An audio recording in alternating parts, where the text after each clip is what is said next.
الشمس والقمر بحسبان. محترم مسلمانان ورونو د الله پیغمبر صلی الله علیه وسلم فرمایلی دي اقرأوا القرآن بلحون العرب، قرآن ولي فلهجو د عرب باندې. وس دې قاری چې کوم تلاوت کوي نو دا خو د عربو لهجه نه ده، دا خو د سندري یو طرز دی، او قرآن مجید د سندري په طرز کې ویل، د نعت په طرز کې ویل، دا خو ټیک کار نه دی. د دې ویل هم صحیح نه دي، او د داسې تلاوت اوریدل دا هم ټیک نه دي. د دې نه ځان ساتل پکار دي. د ټولو نه په اول نمبر باندې د دې قاری سے محترم دا لهجه دا د عربو لهجه نه ده، لهجه هغه د دې مکمل خرابه ده. په دویم نمبر باندې ما خپله د تجوید سبق ویلی دی، یو کال د تجوید کلاسونه مې اغوستي دي، او د تجوید موافق قرآن مجید په هغه ټول باندې الحمدلله پوهېږم. نو د دې قاري صاحب تلاوتونه چې ما څومره واورېدل، د اکثر د تجوید موافق غلطیانې هم کوي. د ده سبق هغه د تجوید موافق نه دی، او د اکثر ځایونو کې لحن جلي هم کوي، او لحن جلي هغه غلطۍ ته ویلی کېږي چې هغه غټه غلطي. مطلب دا دی چې د هغې د وجې نه د یو ټکي مفهوم بدلیږي، معنا بدلیږي.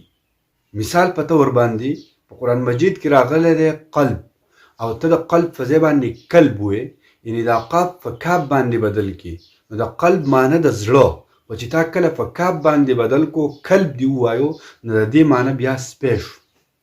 څومره معنی غلطه شوله. دغه رنګې په قرآن مجید کې راځي قل هو الله احد، قل ووایه ای پیغمبره. اوس ته د قل په ځای باندې کل وې، نو د کل معنی به څه شي؟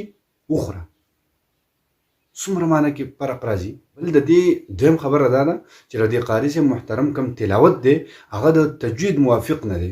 او بل د دې خبرې اقرار دی په خپله هم کوي.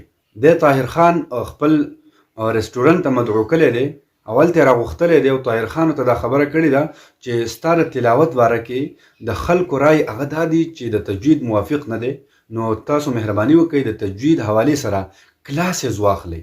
نو دې ورسره باقاعده اتفاق کړی دی چې زه اوس هم په سبقونو کې یم مطلب، او زه به انشاءالله د تجوید حوالې سره خپل سبق برابر کړم.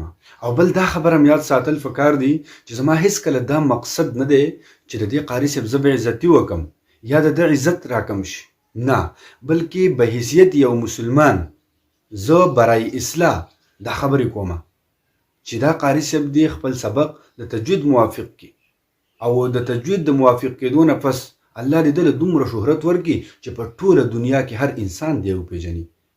په ده باندې موږ ته څه ضرر نشي رسېدلی.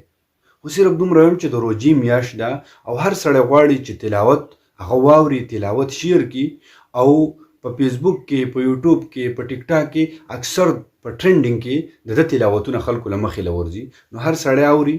خو عوام خو په دې باندې نه پوهېږي چې دا لهجه ټیک ده، دا لهجه نه ده ټیک، دا د تجوید موافق دی، دا د تجوید موافق نه دی. نو عوامو له پکار دي چې هغه قسم تلاوتونه واوري چې کم د عربو په لهجه کې. نو اوس د دې قاري صاحب تلاوت هغه په ټرینډینګ کې دی، نو د قاري صاحب محترم ته موږ وایو چې ستاسو تلاوتونه خلکو ډېر خوښ کړي دي. تاسو مهرباني وکړئ چې خپل تلاوتونه د تجوید موافق کړئ، او خپله لهجه برابر کړئ چې خلکو هم په ګناه کې رانشي او تاسو هم ګناهګار نشئ. نو انشاءالله چې زما د ویډیو په مقصد باندې به تاسو پوه شوي وئ، نو اجازت راکئ. السلام علیکم ورحمت الله وبرکاته.